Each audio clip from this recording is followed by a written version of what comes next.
All right, so we're going to be talking about narrowing down your choices. There's still a couple things you need to consider when you are considering a dog. And of course, one of the things you got to talk about is what kind of size of a dog do we want? Some people are like, oh, I love this big dog. And other people are like, no, it's way too big. I want this tiny little fluff ball, that I can carry around everywhere I go. So it's important to discuss these things with your family because not everybody agrees on this. So again, sit down, talk it over. The other thing that you want to talk over, of course, is do we want a male or do we want a female? Now, I'll tell you from my experience, what I've seen a lot is that some people are like, no, I have to have a male. And they end up with a female because it just had a way cooler personality. And of course, it happens the other way around. So don't be too caught up with male versus female. There are some pros and cons with some breeds, but in general, it's not that big of a deal. And you just have to kind of talk it over. And I find that the most judgment you get is from actually observing the puppies as, when you're visiting a litter and see what they're like.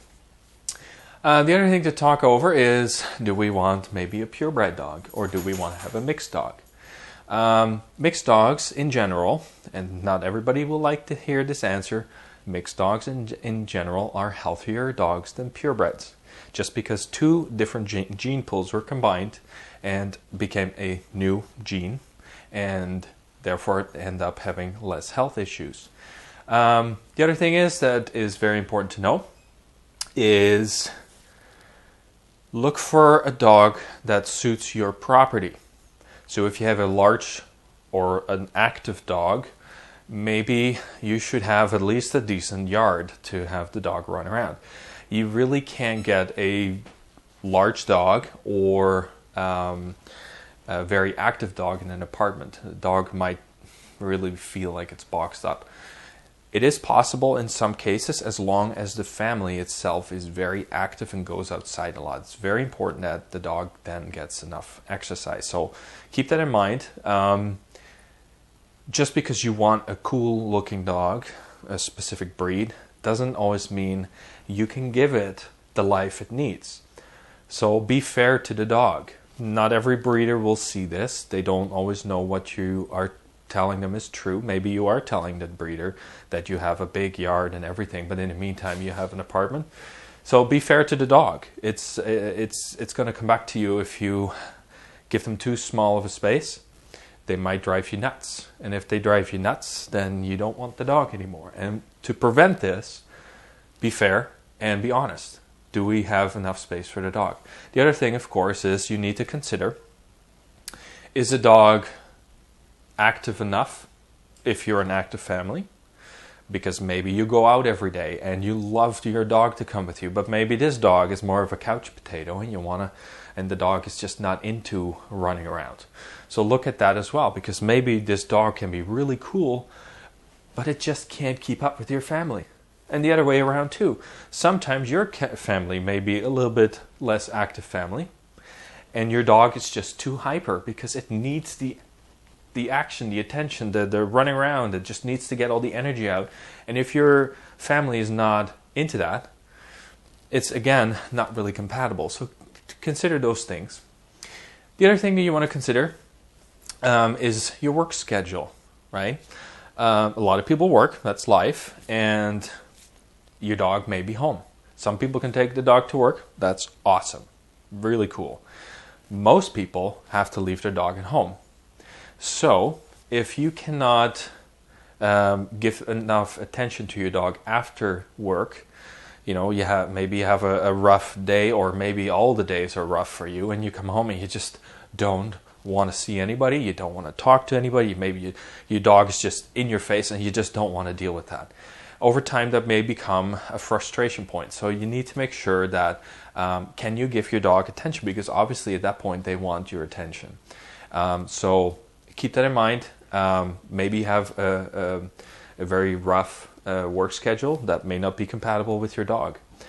Some people have night shifts, and other people have day shifts, and sometimes in the same family. So how can you combine this? Is there somebody that can give enough attention to the dog, of course? And then last point, there are some dogs that may not be compatible with your family because they don't do well with children. There are a couple of breeds or mixes out there that may not do so well with children. They have either, it tends to be sometimes a bit older dogs, I find, because they have not been exposed to children and they kind of freak them out. So it happens. Sometimes the kids are just all over the place. They want to touch the doggy, doggy, doggy, and it's just a bit too much for the dog. So keep that in mind, that not all the dogs are 100% comfortable with children. And then, of course, if you have other pets, it's good to consider, as much as you want another dog, but is your other dog or your cat or whatever animal you have, or how are they going to respond?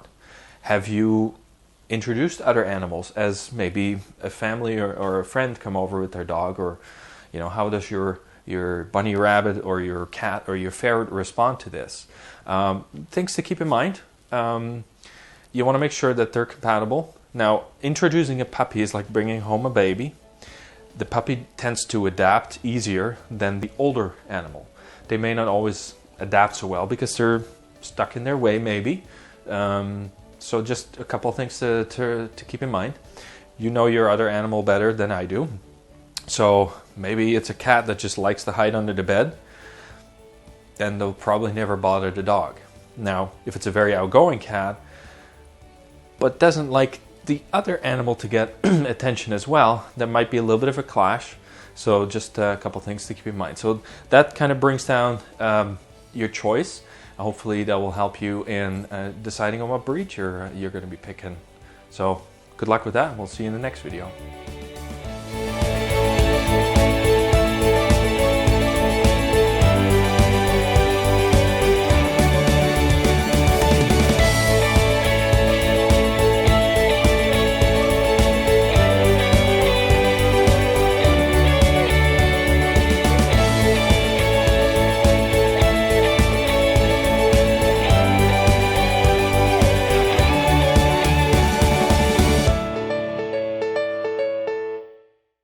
Thank you.